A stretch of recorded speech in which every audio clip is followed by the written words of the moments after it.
دنیا داری چھوڑ دیں کچھ دیر کے لیے. ایک صحابی ہیں، بخاری شریف صحیح سند کی حدیث ہے، کلمہ پڑھا، کچھ دنوں کے بعد مال غنیمت آیا. نبی پاک صلی اللہ علیہ وسلم مال تقسیم کر رہے تھے تو میرے حبیب نے اس صحابی کو بھی دیا، فرمایا یہ رکھ لے. اس کو پیسے دیے حضور نے. اس نے پیسے ہاتھ میں پکڑے اور محبوب پاک صلی اللہ علیہ وسلم کا چہرہ دیکھ رہا ہے. پتہ کیا لفظ اس کی زبان پہ آئے؟ کہنے لگے یا رسول اللہ میں نے اس لیے کلمہ تو نہیں پڑھا تھا میں پیسے لوں گا. حالانکہ تالیف قلب حصہ اسلام کا، جو بندہ نیا کلمہ پڑھتا تھا اس کو کچھ نہ کچھ دیا جاتا تھا چونکہ اس کی برادری چھوڑ جاتی. کہنے لگے حضور اس لیے تو کلمہ نہیں پڑھا تھا کہ پیسے آئیں گے. نبی پاک نے فرمایا کس لیے پڑھا تھا؟ کہا یا رسول اللہ میں نے تو اس لیے پڑھا تھا کہ آپ مجھے جہاد میں لے جائیں گے اور میں آپ کے نام پر اپنی جان قربان کر دوں گا. میں نے کچھ لینے کے لیے نہیں، جان دینے کے لیے کلمہ پڑھا تھا. تو حضور میرے لیے مہربانی فرمائیں، مجھے آپ یہ دنیا داری ہی دنیا داری، مال ہی مال. حضرت میاں شیر محمد شرف پوری رحمت اللہ علیہ کی وہ بات میرے دل کو چھو جاتی ہے. ایک آپ سے شخص آ کے کہنے لگا حضور میں پہلے غریب تھا فلاں جگہ میں نے. ہاں یہ بات بالکل درست ہے کہ شیخ جو کامل ہوتا ہے وہ دعا کرتا ہے اللہ کی بارگاہ میں، یا اللہ یہ میرے پاس آیا تو اسے کوئی کمی بھی نہ رہے، کوئی بھی نہ رہے. یہ تو اس کی اپنی درویشی ہے نا کہ وہ یہ بات کہے، تو اپنا رنگ ہے اس کا. میاں صاحب کے پاس آیا تو آ کے کہنے لگا حضور میں فلانے آدمی کا مرید ہوا ہوں، ایک کارخانہ تھا اب 4 ہو گئے. تو آپ فرمانے لگے تیرا تو بیڑا گرک ہو گیا، چاہیے تھا تیرا ایک بھی چھڑاتے، تجھے اللہ اللہ پہ لگاتے، تجھے اور پھنسا دیا دنیا میں. یہ کون سی تو نے درویشی اختیار کی، اور کارخانے بڑھ گئے تیرے.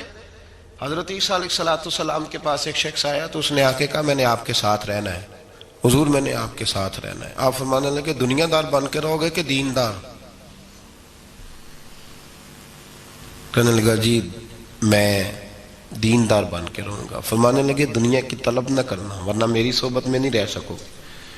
حضرت عیسیٰ علیہ السلام نے شادی نہیں کی، مکان ہی نہیں بنایا، ایک تکیہ، ایک پیالہ، ایک کمبل، جہاں رات ہوتی وہیں سو جاتے.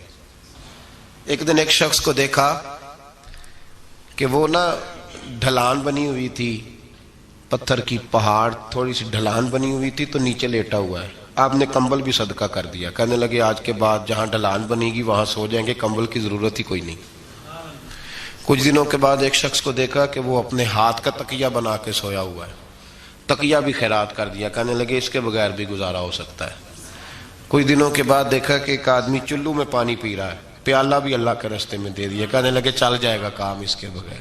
فرمایا دنیا دار بن کے نہ آنا. کہنے لگا نہیں صاحب میں دیندار بن کے آؤں گا. جناب عیسیٰ علیہ السلام نے رکھ لیا. آپ پہلے دن ہی کہنے لگے چل آجا روٹی کھا لے. 3 روٹیاں منگائیں، اس کو ساتھ بٹھایا. فرمانے لگے میں تو ایک کھاؤں گا، تو کتنی کھائے گا؟ کہنے لگا جی میں بھی ایک ہی کھاؤں گا. ایک روٹی اس نے کھا لی، ایک آپ نے کھا لی. تیسری روٹی چھوڑ کے جناب عیسیٰ علیہ السلام دریا کنارے وضو کرنے چلے گئے. واپس آئے تو روٹی کوئی نہیں تھی. اللہ کے نبی تھے، جان گئے. رب کریم کا بندہ بھی جان جاتا ہے. اقبال کہتے ہیں اولیاء کیا ہیں جواسی سل القلوب، کہتے ہیں رب کے ولی کو ٹٹولا نہ کر، وہ تو دلوں کے حال بھی جانتا ہے. انہیں ٹٹولا نہ کر، غبار آلود سمجھ کر حکارت سے نہ دیکھ ان کو، انہی کی ٹھوکروں سے سلطنت بنتی بگڑتی ہے.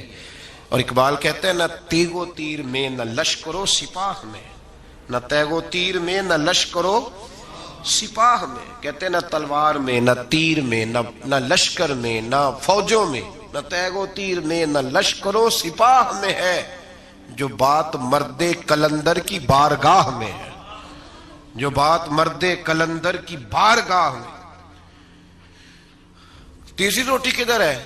کہنے لگا حضور مجھے نہیں پتا. فرمانے لگے تجھے پتا ہے پر تو بتا نہیں رہا. کہنے لگا مجھے تیسری روٹی کا پتا. حضرت عیسیٰ علیہ السلام ایک ہرنی جا رہی تھی، اس کے ساتھ 2 بچے تھے. آپ نے ایک بچہ پکڑا، اس کو ذبح کیا، لکڑی جلائی، اس کو بھونا، اس کو بھی کھلایا، خود بھی کھایا، ہڈیاں جمع کر دیں. جب وہ ہڈیاں اس پہلو کو ذرا سمجھیے گا، جب کھا بیٹھے ہڈیاں جمع، وہ ہرنی بھی کھڑی ہے، دوسرا بچہ بھی کھڑا ہے. ایک بچہ ذبح کر کے کھا لیا، دوسرا کھڑا ہے. جب پیٹ بھر لیے وہ بھی ڈکار لینے لگا سامنے تو حضرت عیسیٰ علیہ السلام ہڈیوں سے کہنے لگے چلو اٹھ جاؤ اللہ کے حکم سے. ہرنی کا بچہ پھر سے زندہ ہو گیا.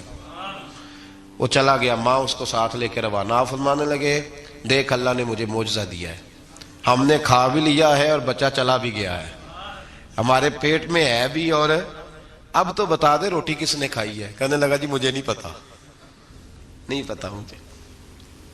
حضرت عیسیٰ علیہ السلام اس کو ساتھ لے کے بڑھے تو دریا کے اوپر, پانی کے اوپر پیدل چلنے لگے. دریا پار کر گئے. فرمانے لگے تو پانی پہ چلتا رہا ہے, سارا پانی کراس کر گیا ہے تو ڈوبا نہیں, اب بتا دے روٹی کس کے پاس ہے. کہنے لگا نہیں پتا, مجھے پتا. اللہ اکبر. کیا خوب لفظ کہہ گئے سجادہ نشین حضرت پیر میر علی شاہ صاحب رحمت اللہ علیہ. بے قدراں کچھ قدر نہ جاتی, کھیتی خوب تسلی ہو, اے دنیا دار پجاری زر دے, کتیاں دے گل ٹلی ہو. سارا دریا اتنا بڑا دیکھتے ہیں لوگ جو آتے ہیں نا درویشوں کے پاس, بڑے رنگ دیکھتے ہیں پر بدلتے نہیں. رنگ بڑے دیکھتے ہیں پر اپنے آپ کو تبدیل, او پانچ فقیروں کسے نہیں مارے آئے ہوئی چور اندر دا ہو. دیکھتے بڑا کچھ ہے, بدلتے نہیں. نہ بدلا. حضرت عیسیٰ کہنے لگے منوا کے میں بھی چھوڑوں گا, تو مانے گا. آپ نے نا ریت کٹھی کی, ریت 3 حصوں میں ریت جمع کر لی اور پھر اس پر کچھ پڑھ کے پھونکا تو وہ سونا بن گئی. 3 ڈھیریاں تھی ریت کی, پھونکا تو سونا بن گئی. آپ فرمانے لگے یہ سونا تیرا, ایک ڈھیری تیری, ایک میری, اور تیسری اس کی جس نے تیسری روٹی کھائی ہے. کہنا جی میں ہی کھا دی, میں نہیں کھائی. یہ تیسرا اس کا حصہ جس نے تیسری, کہنے لگا میں نہیں کھائی ہے. مان گیا. ذرا بات کو سمجھیں. پانی پہ پیدل چلا ہے پر مانا, دنیا دار ہے نا, مانا نہیں. ہرنی کا بچہ زندہ ہوتا دیکھا ہے پر مانا. دنیا قابو آنے لگی ہے تو مان گیا ہے. کہنے لگا جی میں نہیں کھائی ہے. فرمایا او بھلے مانس, تجھے کہا تھا دنیا داری نہ کرنا, تجھے جناب عیسیٰ کی صحبت ملے گی, پر تو ایک روٹی پہ رہ گیا یار.